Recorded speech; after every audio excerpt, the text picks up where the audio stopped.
خاک ہند وہ بھی مسدس کی ہی حیت میں ہے۔ چکوست نے نظم خاک ہند میں وطن کے شاندار ماضی کا بیان کیا ہے۔ رامائن کا ایک سین نظم میں جو بحر کا استعمال ہوا ہے اس کا نام ہے مضارع مسمن اقرب مخفوف محذوف، اور اس نظم میں استعمال ہونے والا وزن ہے مفعول، فاعلات، مفاعیل، فاعلن۔ بہت مرتبہ غزل جو نظم دیا جاتا، نظم کا مصرع دے کر اور اس میں بحر یا وزن پوچھا جاتا ہے، زیادہ تر جو اسٹوڈنٹ ہیں ان سے یہ غلطی ہوتی ہے۔ تو میں نے جتنی بھی نظمیں دی گئی ہیں نصاب میں، ان سبھی نظموں کا بحر اور وزن بتایا ہے ایک دوسری ویڈیو میں۔ اس ویڈیو کا لنک اسی ویڈیو کے ڈسکرپشن میں دے دوں گا، اور آپ اس ویڈیو کو ضرور دیکھیے گا۔ اس سے آپ کو سبھی بحر اور وزن کا پتہ چل جائے گا جو بھی نظمیں شامل کی گئی ہیں اردو UGC نیٹ کے سلیبس میں۔ اس کے بعد آگے دیکھیے، چکوست نے اپنا مجموعہ کلام کو بشن نارائن کی طرف سے انتساب کیا ہے۔ تو بشن نارائن جو ہیں ان کی طرف انتساب کیا ہوا مجموعہ ہے ان کا، چکوست نے جو اپنا مجموعہ کلام لکھا ہے۔ اس کے بعد چکوست نے آزادہ قوم میں ہوم رول کی حمایت کی ہے۔ تو ہوم رول کی کس میں حمایت کی ہے؟ وہ ہے آزادہ قوم میں۔ چکوست نے نظم آزادہ قوم میں ہندوؤں اور مسلمانوں سے ہوم رول کو اپنانے کی گزارش کی ہے۔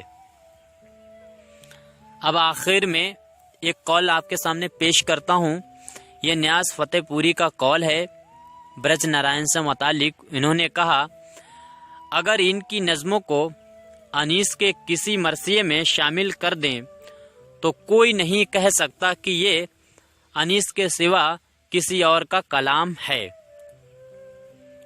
تو ناظرین، میں نے آپ کے سامنے آج برج نارائن کا چکوست کا تعارف اور ان کی تصانیف پیش کی۔